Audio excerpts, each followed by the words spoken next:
Vietnam کی وار کے دوران فوجیوں کے ہاتھ ایک ایسا کیمیکل لگا جسے وہ زخموں کی باڈی پر اسپرے کرتے تو ان کے زخم ٹھیک ہونے لگتے، اور چاہے زخم جتنا ہی گہرا کیوں نہ ہو وہ ٹھیک کر دیتا اس زخم کو۔ اور آج ہر گھر میں یہ کیمیکل ضرور موجود ہوتا ہے۔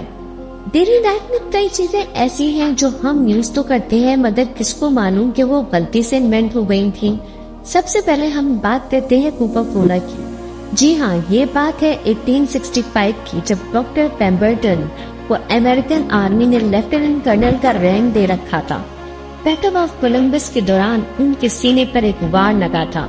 ڈاکٹر پیمبرٹن نے اس ٹائم مورفین کا استعمال سٹارٹ کر دیا۔ یہ ایک ایڈکٹڈ ڈرگ ہے۔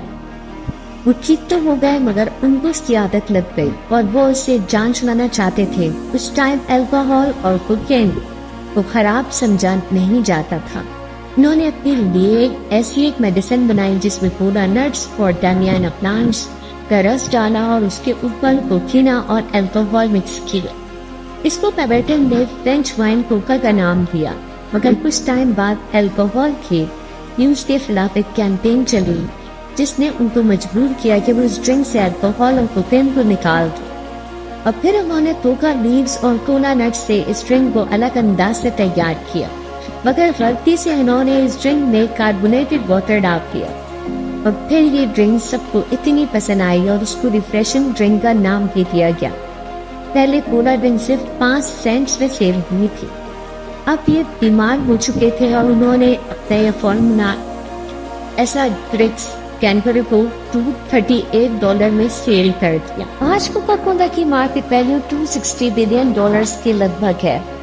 نمبر 2 پہ ہم بات کرتے ہیں ویتنام کے وار کے دوران زخموں پر جو کیمیکل ڈالا جاتا تھا جسے ان کا زخم فوراً ٹھیک ہو جاتا تھا، وہ کیمیکل کون سا ہے اور ہر گھر میں کس نام سے موجود ہے؟ Super glue. جی ہاں، سپر گلو۔ اور یہ سپر گلو بھی غلطی سے ایجاد ہوئی تھی۔ ورلڈ وار 2 میں جب سولجرز فائر کرتے تھے تو نشانہ ٹھیک جگہ پر نہیں لگتا تھا۔ اس مسئلے کی وجہ سے US آرمی کو ایک ایسا نشانے کی ضرورت تھی جو بالکل صاف پلاسٹک کا بنا ہوا۔ پھر ڈاکٹر ہیری کوپر اور ان کی ٹیم نے جب اس پر کام شروع کیا تو یہ لوگ غلطی سے ایسا پلاسٹک مٹیریل بنا بیٹھے جو حد سے زیادہ چپکنے والا تھا۔ سائنو آرکیلیٹ نامی یہ کیمیکل اس ٹائم تو کام نہ آیا، مگر پوڈیک کمپنی میں ڈاکٹر ہیری کے کام کے دوران جب انہوں نے اس کو انٹروڈیوس کروایا تو 1958 میں پوڈیک کمپنی نے ایسٹ مین 910 کے نام سے اس کو بیچنا شروع کر دیا۔ پھر اس کو سپر گلو کا نام دے دیا گیا اور یہ کسی کرائم انویسٹیگیشن کے دوران فنگر پرنٹس لینے کے لیے بھی کام آنے لگا۔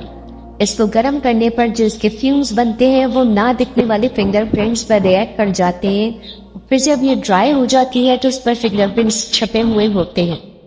اب بات کرتے ہیں ماچس کی۔